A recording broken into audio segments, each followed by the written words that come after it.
Good morning, everyone, and welcome to Reopening Connecticut Arts Venues Science-Based Safety. I'm Eric Dillner, the CEO of the Shoreline Arts Alliance and the chair of this task force. As many of you know, the mission of our task force is to offer you the opportunity to reopen and keep open your arts venues from a public health perspective, provide a listening and sharing platform, and to help consumer confidence through science, which is, of course, the big push here coming up. Our goal is to offer clarity, practical scientific advice, and the opportunity to ask questions related to your own risk reduction strategies. Now, today, we really want to offer you plenty of time to do that. So get your questions coming in as soon as you can, because we're trying to devote some time at the end to really focus on your questions. To help you dive deeper into your own process on when and how to open is a big part of what we are. And of course, the long-term viability of the arts sector is of utmost importance to us all. We know that together we can and will reopen and keep arts venues open for a long time. All of this is based on our scientific knowledge and so many other factors of all of us working together to make this happen. To date, our webinars have reached over 10,000 viewers in over 15 states and 4 countries, working with folks all the way from symphonies to arts collectives, playhouses, where we had fun with the U.S. Coast Guard Band, ballet companies, schools, performing arts centers, outdoor venues, and of course, individual artists trying to find their way through this battle as well. All of this through the lens of science. We encourage everyone to attend each of our webinars, as each of them offers something different. And YouTube channel and Facebook of the Shoreline Arts Alliances is the place where you're going to find most of the resources. You can find it all together at www.shorelinearts.org. And of course, we want you to share this information freely with all your colleagues wherever they are located. Let's meet our doctors who are going to help us to reopen or keep open your arts venues. And of course, they're helping us keep and stay safe. I'm pleased to introduce to you my co-chair, Sten Fairmoon. Sten is the Dean of the Yale School of Public Health and holds the Anna M.R. Lauder Chair in Public Health, as well as a secondary appointment in pediatrics in the Yale School of Medicine. As an infectious disease epidemiologist, Sten's research pivoted quickly to focus on COVID-19 emergency. And the greatest attribute is that Sten and his wife are deeply fond of the cultural arts and are thrilled to help and advise us all as we step forward. One of his colleagues, Marie Bro, is joining us today. She's a medical anthropologist and public health researcher in the Department of Social and Behavioral Sciences at the Yale School of Public Health. She uses mixed quantitative and qualitative and participatory methods to explore individuals and communities' health needs and concerns for the development, adaptation, implementation, and evaluation of contextually appropriate interventions to improve health and wellness. During the pandemic, Marie has begun working on issues related to health communication, contact tracing, and the expansion of public health workforce. She has worked in domestic and international settings with youth and adults. So glad you're here today with us, Marie, as well. And we also have Crystal Pollitt today with us. She's the assistant professor in the Department of Environmental Health Sciences at the Yale School of Public Health. She holds an appointment in the School of Engineering and Applied Science, and her research is focused on understanding our exposure to environmental factors and the impact on health. She's particularly interested in chemical and biological exposures in indoor spaces. Once again, another pairing that is perfect for us. So again, we're thrilled you all are here. We've had some exciting month or so since our last meeting. We've worked with the state of Kentucky in helping them with their needs. We've worked with some of the local arts councils as well here in Connecticut, and we're thrilled to continue this mission together. So without any further ado, let's get started, Sten. Today's things are changing with COVID, it seems, on a daily basis, and this uptick in numbers is a question mark for all of us. And of course, we've now moved into phase 3 in Connecticut. So I think what we ought to do is start with an overview of where we are in the state of Connecticut today. Sten? Well, thanks a lot. I wish I had better news. In fact, we're kind of going the wrong direction in our state. We've had a surge of hospitalizations, a surge of outbreaks, and a surge of positivity rates. We had driven things down to about 1.7 per 100,000 residents per day of new COVID diagnoses, and now it's popped up to around 4. it's not nowhere near as high as 55, which is what it was back in April. So it's still on the low side from a national point of view, but it's climbed above New York, and that Connecticut is worse than New York is the first time that's happened. Also, Rhode Island is struggling. So Rhode Island is now on the quarantine list for the state of New York. We are not, but we're flirting with it. So that's unfortunate. I don't think it's a panic time, but it is a time to reinforce our major lessons that this is not the time to be relaxed about masks, about physical distancing. We need to maintain these, the hand and surface hygiene agenda, optimizing indoor air quality becomes even more vital as we approach the winter months, and maintaining smaller groups. Happily, we do get guidance that is thoughtful from the Department of Public Health, and that comes through the governor's website. I've shared that website in the past, and I'll share it again today on the chat in a moment when somebody else is speaking. Let's also show you a website that I just shared on the chat if you want to click on it and follow along with me. Let's see, I need to go here. I need to get some things out of the way. Oh, I went to the wrong, okay, hold on. I went to the wrong screen. Stop share, start that again. You'd think I'd know how to do this by now. Here it is. Now I did the right screen. So can you see that COVID-19 data resources? So this is the web address that Marie Bro and I put down in the chat, and you can access this anytime you like. This is sort of total COVID-19 cases, deaths, currently hospitalized, and PCR tests reported. And you can see they're all on the upswing. It's good to have more PCR tests reported. It's bad to have more hospitalizations, deaths, and cases. The case, here's where you see that second wave that I was talking about. We had that terrible, terrible, terrible time in March, April, May. Really a historic time in our state, and not the good kind of history. And now we see that we're climbing up,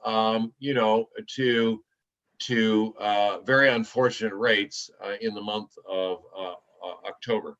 Now, this is a terribly helpful map. So let's say that I'm an arts organization in Litchfield County. I can quickly take my cursor and find my town and look at my local rates.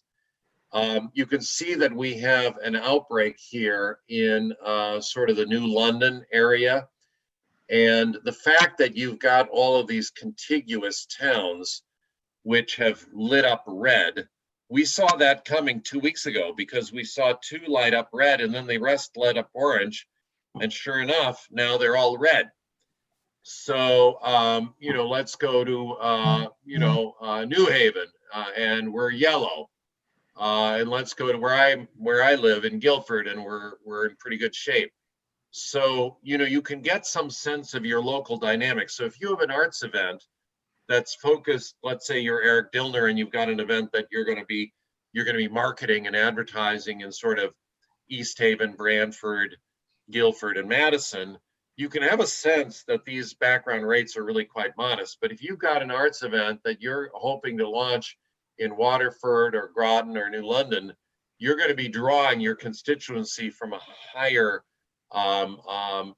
incidence area. And it just gives you a sense of the degree to which you need to really reinforce your messages to your volunteers, your staff, to your audience. Remind people that we're in a higher incidence part of the state. Please respect it. It's kind of a reinforcing message. I don't think you're going to radically change your plans about reopening or about physical distancing. I think you can go ahead, but it is something that you can give you a sense of of what we're talking about. And there's a lot of other material that I don't want to spend the time to go through on this. And there are many other websites and many other linkages, as you can see, archived, information, congregate settings, and economic impact, whatever you would want to research. So what I'll do is I'll also put the website of guidance for congregate groupings. So that tells you, am I allowed 50 people in my theater? Can I go to 100 now? And that's continuously updated. And it's best to follow state guidelines. We don't need to be going against the Department of Public Health. So those are just a few thoughts. I don't want this to be doom and gloom. We're nowhere near as badly off as we were a few months ago. I also want to remind people that we have learned a lot about the clinical management of COVID, and mortality rates have fallen as a consequence. We're much better at managing COVID than we used to be. However, we still don't have the right drugs. We still don't have the vaccines. We still need to rely on the big five, as we are fond of calling it, the physical distancing, the masks, the hand and surface hygiene, the small groups, and the indoor air quality. So we just need to stick with classic public health. Someday, I hope we'll be able to relax our vigilance and get back to normal when we have better treatments, better vaccines.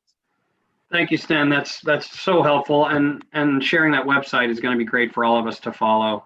I know you touched on this already, but I wonder if you might go a little further into the discussion about the arts in terms of the fact that now we're in phase 3 in Connecticut. What does that mean to the arts, and how should we proceed in addition to looking at the map, and how do we deal with that in the arts community today? Well, I'm going to give you my personal opinion. If I were one of you, I would want to get back into business, because every month that goes by, I'm losing my constituents.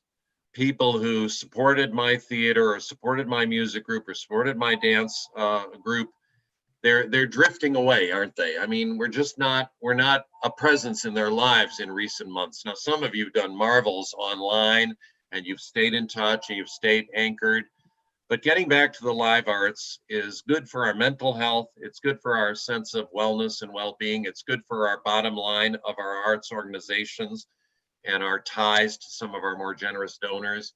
And at the end of the day, I think it's reasonable to think about what so many of you have already done. New Haven Symphony had an event, I think it was last week, very successful. They held it outdoors. They're going to have another event on Saturday. And a friend of mine is a violinist, and he just said for his own sense of well-being, to be able to perform again in public was so important for him. We have to think of our artists too. And it was done safely. It was done with physical distancing. It was done with a fee. So they brought in some money for a change. And they sold out, and their Saturday concert is sold out. Now, I have to say it's sold out at probably a third of what they would usually sell, or a quarter of what they usually sell in tickets, but you got to have some money coming in. And the fact that they had a wait list for tickets, there were people clamoring to come. And I mean, we can be paralyzed with fear on this thing, or we can do what I do. I mean, I've visited many of your venues. I've visited many schools. Crystal and I have been making the rounds, and Marie and I and our graduate students. We have not felt at risk. I taught last night, as I do every Thursday night. What do? Hand wash, physical distance. My university is keeping me safe with optimizing the air quality. We have a smaller group. A bunch of my students do it online. We have hand sanitizer all over the place. So I'm not paralyzed sitting at home fearful, even though I'm in an at-risk category, and I'm going to come to your music event or your drama event. I'm one of your people who wants to come.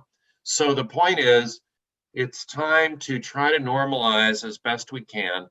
It's time to advocate in our local communities for responsible behavior.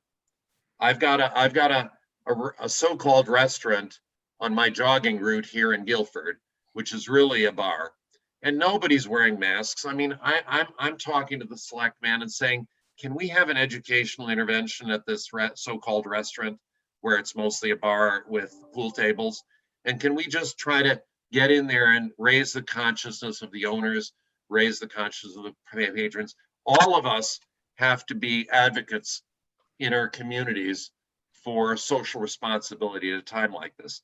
And if we can turn the corner on these rates and start seeing them drop again, you'll be very happy that you planned your pre-holiday event and decided to hold it. You'll be very pleased you did that.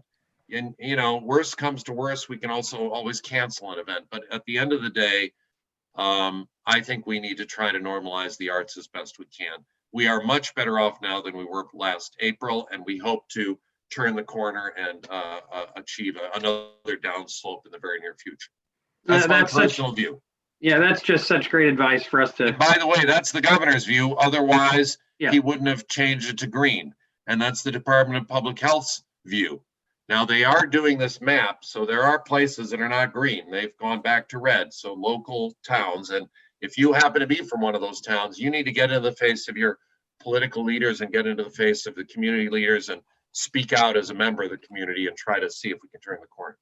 Absolutely. Well, again, thank you, Sten, for that insight. You and your team have been incredible for us. It's remarkable what you've been doing. And in the last few weeks, we've had a really great time working together on creating a survey and assessing the results. And I want to say thank you so much. We had a huge pouring in of surveys. I'm one of those who shies away from a survey and don't want to take the time, but you all did take the time, and I really, really appreciate that. Thank you for that. So this data is going to help us move forward together in our success plan for the arts. And we're so fortunate that Marie has really taken lead on this and studied the numbers. So Marie, maybe you can help fill us in a bit on the survey and our goals in this process. Sure. So really the goal was, we've had, I think this is the 8th webinar in the series. And so really wanted to take the time to think about what's actually worked well when it's been implemented, hear about some of the success stories that some of the organizations have had, hear about some of the things that maybe they're still struggling with or need additional information on, like what can we be presenting in upcoming webinars to be more useful and responsive to the needs of the arts organizations. And so we received responses from, I think, 73 different individuals, organizations, and these came from people who've seen, on average 4 webinars, so have been really engaged with the material. So it was a really helpful thing to kind of take a beat and see what's been working well or hasn't been working as well. Excellent. Yeah, that's great. And then, so what do you think are the key successful practices currently being implemented? Can you take us down that? Share a little with us, some of those. Yeah, so I think kind of the big picture is people felt like when they've been able to implement a lot of the things that have been recommended or discussed in the webinars, those have largely been successful. But in addition to that, some other lessons learned from organizations in terms of communications. Anytime you can provide information materials, whether that's on your website or in person at your venue, anytime those materials are very short and simple and kind of image heavy rather than word heavy, those have been really successful. Really trying to stay away from overly wordy things that people have to really read and spend time on. If they can just have a simple visual that kind of presents what the restrictions are at the venue, that's been really helpful. Some organizations have been able to put in place reservation or registration systems on their website, and this has been helpful in terms of kind of crowd control, anticipating how many people might show up on any given day, but also it provides another opportunity to really communicate with your patrons about what you're doing and why. And kind of along those lines, I think, like what Sten mentioned, is people need a little bit of reiteration and a little bit of reminding. So really, if you can kind of throughout the process of somebody interacting with your organization or your event, just kind of provide reminders of the prevention protocols and what they need to do to be safe at every point in their journey. So from the time they go to your website and register or reserve a spot, provide a reminder then. When they arrive, provide some visual reminders then. And so really just kind of reiteration, reminding your patrons and your staff about what they should be doing and why. And then really using websites, using social media to your benefit. People felt like it was really successful with anytime they could put together a video that kind of took people on a tour of their venue or their class space and could post that online or on social media. Those really kind of the showing people what they were doing and showing them what their experience would be like at the venue was really helpful. And then kind of, I think the final thing that seemed to be really successful for a lot of organizations was kind of a phased in reopening, which gave staff and teachers and performers kind of an opportunity to really practice their protocols and kind of get a sense of what was going to work once it was put into practice. Excellent, great, yeah, thank you. Yeah, so many success stories are coming in, and all that information is very helpful. Marie, is it possible? Do you mind sharing with us also the challenges and difficulties we learned along the way as our constituents have reopened? Yeah, I think that, along the lines of seeing what works in practice, something that's come up is the issue of kind of the traffic flow, how to move people through your venue. You may kind of map out a path through your museum or through your gallery that makes sense to you in theory, but then when you actually open up and have people navigating it, you may find things that aren't working as well. So kind of really, figuring out that traffic flow and how to move people through is something that some organizations are still struggling with, and a challenge that's come up.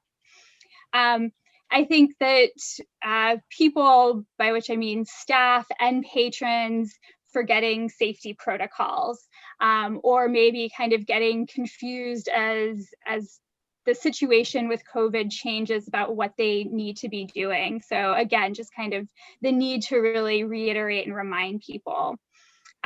Reassuring older staff, older volunteers, older patrons, that is also a problem that keeps coming up for organizations. And these may be people who are less kind of fluent or less reassured by information on a website or information on social media. So finding ways to reach those older, maybe more high-risk groups, and let them know what you're doing and why, and how to kind of reassure them and make them feel safe. And I think the final challenge that came up is there's kind of a subset of organizations that aren't in control of their own spaces. So these might be places that use rented spaces, and so it's a little bit difficult for them to make modifications. They don't have much control over that. And or if an organization uses multiple spaces on a rotating basis, and so they're kind of thinking about multiple HVAC systems or multiple physical spaces that need modifications. And then also organizations that use older buildings, where there's just only so much that you can do with an older facility or historic building. Thank you, Marie. Sten, I see you typing away over there and answering all sorts of questions for folks, but I wonder if you could pop back in here and maybe share some of the things you've seen on our site visits or during these WhatsApp consultations that you have been seeing folks struggle with. Well, we are going to go to Crystal in a minute, and I still think there's some confusion about air quality and some of the options that might be available. So I'll be keen for her to answer any questions you might have. Sometimes we're seeing venues overdo it. They've got their HVACs ramped up to max, and then they've opened all their windows, which is actually not a good idea. And other folks maybe a little too relaxed. So at both extremes, and try to calibrate air quality and get it right is challenging. And that's why Crystal joins us all the time for this. I think Marie already covered some of the consumer confidence and volunteer and staff confidence. Staff has been a big challenge, hasn't it? Well, we've had some employees of arts and museum groups that are terrified of coming to work, and that doesn't have to be the case. I mean, you can keep a workplace safe with the big five. You can keep a workplace safe, and you don't have to be paralyzed. And that's tough to explain to people because they read about death in the newspapers. They read about residual, clinical symptoms. They're afraid of bringing a virus back to their families, and it's all completely understandable why there's fear. But if that actually makes it impossible to do your job, maybe we can find a happy, middle ground. And I feel also that with winter coming, there's some special considerations, special conversations. We've been able to. I just saw a note from Shirley on the chat about Opera Connecticut, and they've had an outdoor event. They're going to have another one, and there's a point at which outdoor events aren't going to be very practical. So there are those issues. I do really strongly feel, though, that we have to try to get granular now. You're going to have very specific questions. I see Lori Pavlos just popped one up here, and I can answer that if you like. But the point is, there are going to be a lot of details, and you should feel free to use Eric and this task force to get your questions answered. And if Marie and Crystal and I can't answer them, we know somebody at the State Health Department who can, or we have a friend at the University of Elsewhere who can, and we'll get the answers for you. It's our pleasure to do that. For example, Lori Pavlos, how do I handle an unmasked model in an art studio? Students are masked. Excellent question. So we don't want the model talking. We certainly don't want them shouting or singing. You follow me? So if the model can be 12-foot distance, can breathe normally, and the students are masked, we would anticipate that to be a fairly safe environment. So what you're doing is you're doubling the distance because the person is unmasked. And you would like some tissue handy. You would like something handy in case they have to cough. Sometimes you have a cough come on and you don't realize it's coming, or a sneeze.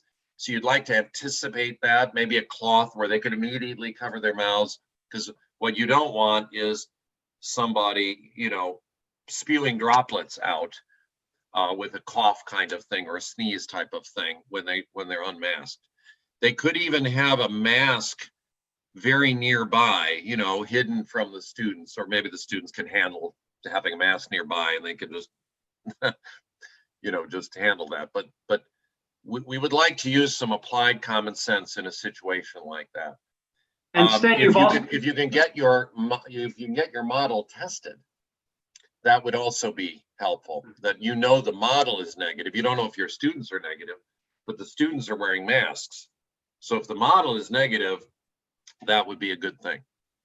We've also seen, Sten, on some of our site visits, the benefits of these older buildings with the high ceilings as opposed to the new buildings with the drop ceilings. And in a situation like that, if there were more volume in that room, would that also be a benefit? It is, and this is probably a good time to turn it over to Crystal Yeah. because she can, I've been telling people I think of my world in boxes. So if I'm in a closet, I'm in a small box. If I'm in my room, it's a bigger box. If I'm in my office, in my case, it's a little bit of a bigger box. If I'm in my classroom, it's a pretty big box. If I'm in the gymnasium, it's a huge box, or your arts venue, that might be a much bigger box. And if I'm outdoors, it's the biggest box of all. And I'm trying to stay in bigger boxes. And so I'd like my arts venues to be in little bit bigger boxes. So the Yale Cabaret that some of you are familiar with is a smaller box, and we've shuttered it. It's not open at the present time. So Great. if you're too small a box, you're going to have a very small audience, and you need to optimize your air quality. If you're in a bigger box, we still want you to optimize air quality, but we have the advantage of dispersal. But let's let Crystal comment about this because she's an expert in this subject. Absolutely. Why don't you just take it away there? That's spot on engineering thinking with the utilization of this box model. We love to simplify our I'm learning from you, Crystal. I'm just parroting what you teach. You're well on your way to an engineering degree. So exactly. So we're always thinking about boxes. We're thinking about inflow into boxes, outflows, and what's generation within the box. And that's exactly how we create our box models. This concept of dispersion is incredibly important because as we're able to disperse, the concentration of all the aerosols that we're releasing are going to become more dilute, and that will create a decreased risk. So having these cathedral ceilings in spaces, those are all fantastic, especially if we have good air circulation within the spaces too. So that's one point of consideration that I'll just mention is that if we have a lot of individuals, we have a lot of stagnant airflow, that's not going to help us. So the case of the ceiling fans or any type of windows to disperse the air, that's going to be beneficial in more of these historic venues, even if they do have the larger ceilings. So I will just mention some answers to some pointed questions first, and then I can elaborate on this concept of what do we do when we no longer can go outside when the weather does shift to colder temperatures. So there's a question first about non-porous barriers. So these are any type of acrylic barriers that can be placed, thinking about more cost-effective approaches that we've mentioned in past visits and webinars are shower curtains. So any type of plastic material where you can't have penetration of aerosols or droplets through. Now I'll mention that these barriers are very good for the ballistic droplets that are projected for a cough or a sneeze. But in terms of aerosols, these very small suspended droplets within the air, they can navigate right around those barriers. So they won't have any effectiveness when we start to think about those smaller sized aerosols that we're concerned of when it comes to speaking and breathing and talking. So a follow-up question to that is, are clear face shields acceptable? And this is also something that we've tried to reinforce many times, is that the face shields coupled with the mask is effective when it comes to the larger droplets, but the face shields as well are not going to be effective at all for the aerosols. In fact, if we think about just the movement of aerosols around our body and thermal plumes generated with our body, they're actually going to lead to increased capture of potential aerosols underneath that mask or underneath the face shield. So really the coupling of the face shield and the mask is very important. So with regard to indoor air quality when we're now heating, this is something that I've been thinking a lot about. I find to be increasingly worrisome if we don't have buildings in which we understand our HVAC systems or appreciate the balance between controls that we can apply if there's no HVAC system feasible.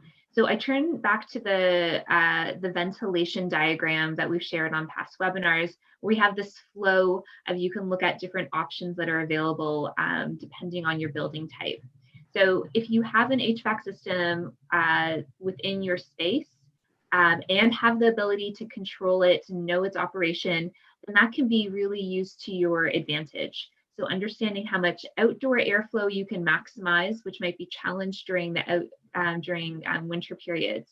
And then thinking about all that recirculated air that you have within your space. So can you increase the filter within your air handling unit, within your HVAC system, increasing it to at least a MERV 13 or potentially higher if your system allows for operation of it. So that's one of the biggest questions you should be asking. At any point, you don't want to put increased stress on your HVAC system, because then that can lead to in not operating periods, and then you have larger challenges on your hands. And then also increasing the airflow that you have within your space. So how fast can you recirculate the air to then push that air back through your centralized filtration system? So we're looking at air changes on the order of 5 to 6 times per hour under optimal conditions, and really stretching to that upper limit, especially if you have singers, if you have any type of wind or brass instruments, or cases where you can't have people masks, like we were talking about with this model, the case within an art studio. So increasing the filtration and also the air changes for your HVAC system is incredibly important. And then offering supplemental filtration is also a really useful strategy in cases where you can't get that optimal air change or filtration within your space. And this is where we bring in these low-cost air cleaners that are portable. You can go to, I'll place the link within the chat in a moment. You can either build your own air cleaners, and we're talking about really low-cost devices, sub $50, that you can assemble yourself using a furnace filter and a box fan. You can size these for larger spaces or smaller spaces, depending on where you're working and your type of venue. That can supplement your HVAC. But for cases where you don't have an HVAC system, we're going to think about some other approaches. And just before I move on to that, I'll just mention appreciating the balance between having your HVAC system. You don't want to overstrain it, as was said. So if you are operating HVAC system, you should think about it as a box, and you don't want to have more openings into your box where you're conditioning more air than you need to be. So if there's an HVAC system, you want to make sure your windows are closed, and you only have to put as much strain and recirculation on that indoor volume of space that you have. So for the cases where you don't have the HVAC system, we're looking at really using as much supplemental filtration and circulation. So box fans are probably the lowest cost and most accessible high efficiency tool that we can recommend. So placing these in windows, exhausting out, and this might be done for certain periods, so shorter episodes, so you don't have the windows open for longer period, but flushing out a space between occupants, perhaps during an intermission period where you can just have some colder air come in for a short amount of time. The windows don't need to be open for a long time to enhance the circulation. We've shown some really nice figures from our colleagues at the Harvard School of Public Health, where they've looked at really rapid declines of some surrogate measures like carbon dioxide over a very short couple minutes periods to vent out a space. And in cases where you can't open the windows for any time, these supplemental filtration, so these low-cost units or air purifiers that can commercially be purchased, are going to be incredibly effective. And those can be placed at multiple places within a room, depending on the size. So I'll look to see if there are any other questions that we can answer at this point. Yeah, while you're taking a peek there, there's a question that came in about the phase 3 guidelines. And I just want to make sure that you all have seen that. Well, actually, Sten put it in the chat, but I've also put it in the chat as well. So just now. So if you have any specific questions about the guidelines, please send us a question about it. But pretty clear, I think, the way they've done it here. Go ahead, Crystal. So there's a question here about window fans and drawing the air out not being ideal. Can you recommend having fans off the floor? and suggestions on for how high off the floor they should be from the wall. Okay, so this is a great question. So we don't want to be recirculating any dust from the floor. So elevating any of these low-cost air cleaners off the floor, putting them on a small table, really to breathing height, is ideal. If they can be placed in the center of the room, that is optimal as well. Here's a question. My board is pushing to offer a musical for one of our events, which is featuring singing. They feel shields are what constitutes non-porous barrier. Is that actually the question you answered just a second ago, isn't it? Sorry about that. Yes, I think we did discuss. Yeah, you just got that. Sorry, I didn't catch the beginning of it. Marie just popped in with an answer to a question. So there was a request, I guess, for the concise document about our findings from our survey, and we're going to put that together for you, and then we'll post that on Shoreline Arts Alliance's website. So just give us time, and we'll get that up on the website. Absolutely, great question. We'd love to share all that data with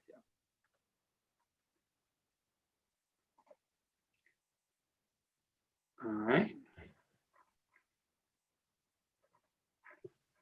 You guys are making me laugh here because most days we have so many questions we can't handle them all. So we decided to give 15 minutes here at the end for questions, and they're not coming in as strong. So anybody have a good question, let us know. No, I've been trying to respond to chats, and if my response is incomplete, don't hesitate to speak out. Okay, great. Yeah, well, this is good news. Maybe there is a question for Crystal. What are the recommendations for safely placing instrumental ensembles on stage indoors? The distance between wind instruments, strings, bell covers? Right, so there is state directed guidance, and Eric, I'm not sure if you can quickly pull up the overview that you had for all of those. Let me see if I can. Oh, shoot. No, because I've just clicked the wrong button. Hold on here. So in any of those cases, when assembling the ensembles, having the appropriate controls beyond just the physical distancing is going to be incredibly important. So yes, the physical distancing is going to help, but any other measures that can be taken by applying the bell covers, I would highly suggest also fitting them with a filter in addition to the fabric cover that's used, and the use of the slotted masks for any of those musicians, so that as soon as they remove their instruments from their mouth, that they do have full coverage for when they're breathing in that space. Yeah, and again, I'll put that on the website to make sure that you all have that.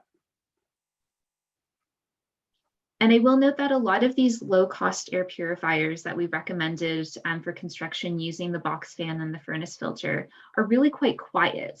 And they tend to be even quieter than the commercially available devices that you can purchase.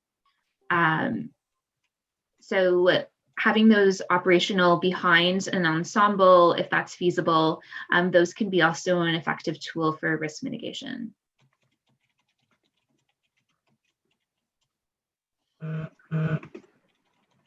Great. Was there anything, Sten, that you answered earlier that you think that the rest of the group would like to hear? I'm furiously typing some answers now.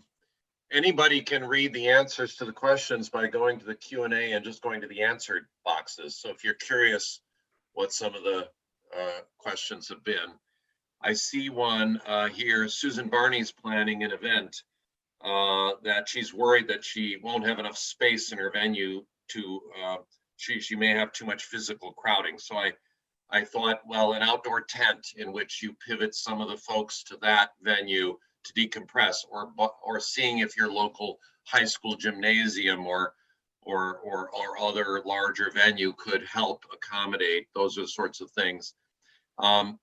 She asked a very specific question: can a shopper stop by a table for a certain amount of time and then move to the next table, trying to figure out how to manage flow? So we've seen this being done by libraries that have their donated books, and they make, $1 a book when they sell them. And even libraries that are closed have been doing these book sales. And one group that I advised, they managed to do some one-way circulation. Now it's not absolute because somebody backtracks a little bit, but in general, one-way circulation and venues in which the books are only going to be suitable for a single individual, and you separate those by 6 feet. So you could do that same thing if you had vendors and people purchasing, like art objects or whatever it might be. One could have the vendor in a space and have a single individual at that vendor at a given time. And if you want to do the one-way circulation of people, that's also a reasonable thing to consider. But having that avoiding crowding around a desk is sort of what you're trying to do. And you may be able to use some string and some poles, just the simplest type of arrangement, just to limit access, and a little sign reminding people, please, only one person at the table at a time. And then maybe a little marker so that somebody's waiting to come in when the previous purchaser or potential client is at the table. They have a place where they can wait. They could be 6 feet away. All sorts of different kind of pragmatic strategies to make it easy for people to adhere to your guidelines. Excellent. Well, it looks like we've done a great job here with all the questions. Just a quick pause in action here, just to think ahead with us all. As the winter comes, we're going to be doing quite a few meetings with folks via WhatsApp to check out help with some venue openings. Our next webinar will be in early December, and we'll have more information there. And then we see that we may be ramping up again with some more as the winter starts to pass, to help you get back open. But our I'll say our fewer webinars doesn't mean that we're not out here pushing the pavement for you all, and making sure that you have all your answers. So don't hesitate at all as we move along here to get to us. office@shorelinearts.org, eric@shorelinearts.org. Those are all great ways to get us to know your answers. And many of you in the survey have asked us for some help, specific help, and we're going to address those in the coming months. So that's great. Anything pop in while I was babbling there, folks? Yes, there has been many questions that have come in. Oh my gosh, so, now they're coming like crazy. Now we need an extra hour. Fantastic. So there was a question about it not being feasible to place an air cleaner in the center of the room, and I get that. So this is optimal placement. If we're thinking about a school classroom setting, we can place it in, but if people are dancing, then that's really not possible. So placing them in the corners of the rooms, those are also great options, especially if you have smaller units. So just a single air purifier that draws about 200, 300 cubic feet per minute, or CFM through it. That's great. Or if the single box fan and single filter in each corner, that's also a good strategy in the different corners of the room to really enhance the airflow movements. There was a question about tents being a surrogate for outdoor spaces. Yes, just making sure that the tent has open sides, so you're just using it as a cover, a shelter, is useful. There's a question about bathroom spaces. So bathrooms are something that we have spent quite a time looking at. I know Sten and Eric have visited a number of different bathrooms in different countries. And there's been a recommendation to stagger occupancy and timing of patrons within the bathroom spaces. Cleaning will very much be dependent on flow through the bathrooms and what's feasible in terms of staff and availability for doing this. So making sure after an intermission period that cleaning is done more rigorously and deep cleans at the end of each day. And we've actually almost completed compiling a video of many different bathrooms throughout the state. I know that sounds silly, but not really, so that you can take a look at this video and see how things could apply to your space. Actually, over the next couple of months, we hope to get many different segmented type videos on basic entryways, bathrooms, those kinds of things. Just short little videos to give you some help. So again, watch the website for that. Well, I've just checked, Crystal alerted me, we have a broken website at the school. The ventilation website is actually not working. I should have it fixed by the end of the day. So still hold on to that website, but Crystal can give you a hard copy, and that can be blasted out to folks on the webinar. So if you want more information about the ventilation, please send your email to Eric, or maybe Eric, you've got a master email, and we can send out a hard copy of the ventilation guidelines that Crystal has drafted, and we will figure out what the problem is in our reopening schools. It worked 3 days ago, I know that, but it didn't work this morning, so I don't know what went wrong. I have placed a link to a Washington Post article that did publish our ventilation guidelines. So that's another online venue where that can be found. Great. You know, temperature checks were just brought up. You know, temperature checks are very controversial because they're great if somebody's got a rip-roaring 102 fever and, you know, is sick, and that'll be unambiguous. Hopefully our patrons can be asked to not come if they're ill. And that can even be part of the contract. When they buy your ticket, you actually have a clear statement that says, I will not come. You can even, if you want to be generous, you can even give them their money back just to try to incentivize they're not coming if they're ill. And the problem with temperatures is different temperature gauges, these sort of touch, are of different quality. So some of them are not as good as others. The other problem is that it's very easy to have a very low grade temperature. If I bundle up and trundle myself into the car and I get to work a little warm, I feel a little warm because, you know, I wanted to take off my coat while I was driving, but I didn't because I didn't want to crash. So I will have a low grade temperature at that moment and take off my coat, sit in my office for 20 minutes, and I'll be back to normal. This is true for children, especially who have more volatile temperatures. So you end up with a lot of false positives, especially in the wintertime, just from the dynamics of being bundled or over bundled or being in a warm car, or, you know, whatever it is. So you'll turn away a lot of patrons who are perfectly healthy. We call that a false positive.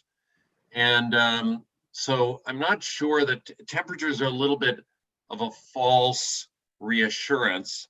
Plenty of people with asymptomatic disease won't have a temperature, and plenty of people who are perfectly normal will have a low grade temperature. So you end up with false negatives, you end up with false positives. I have not been pushing temperature as a major public health tool.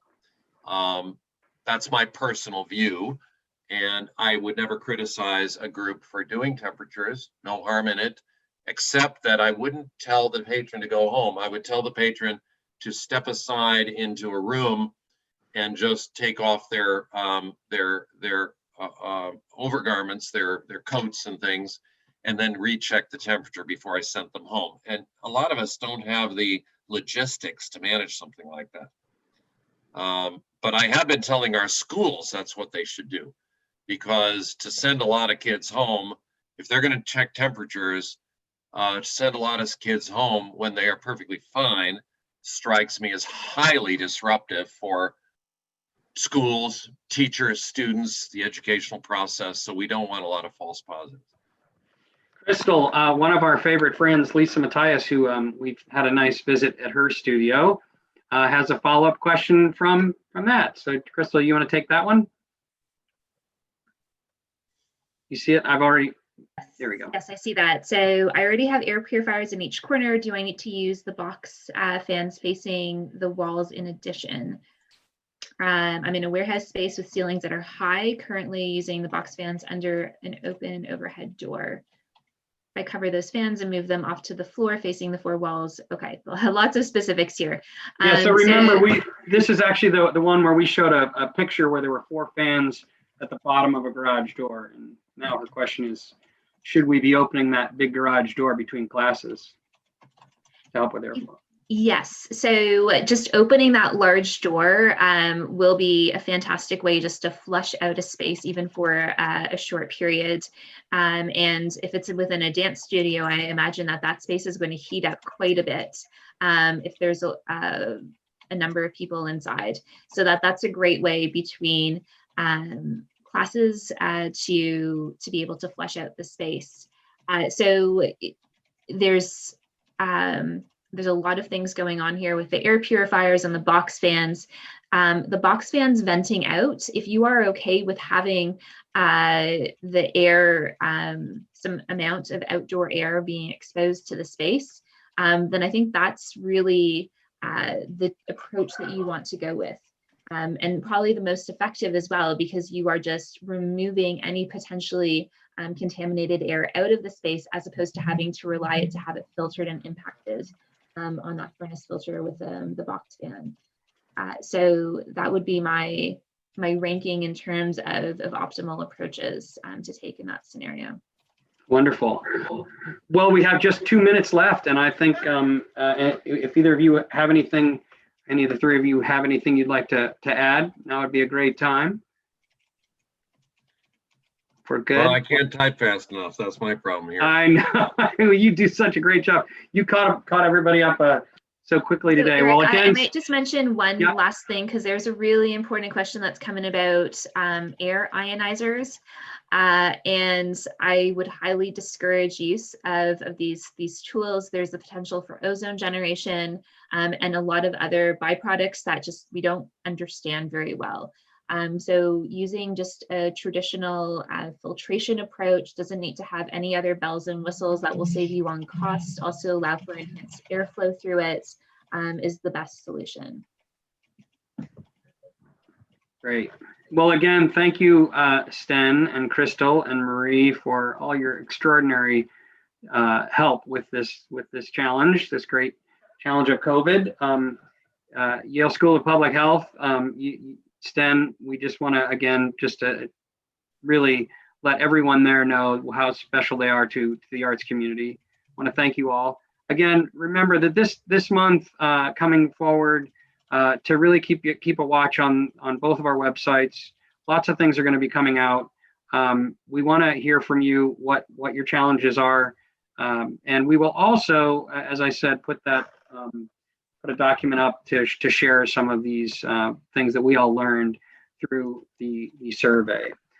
So I'm wishing you all the best, and thank you again for your time and your commitment to making Connecticut a safer place to live and work. And actually, I shouldn't just say Connecticut, because I know we have followers watching this from all over the place. So again, thank you all so very much, and have a great, I guess we're at the weekend now. Have a great weekend. Take care.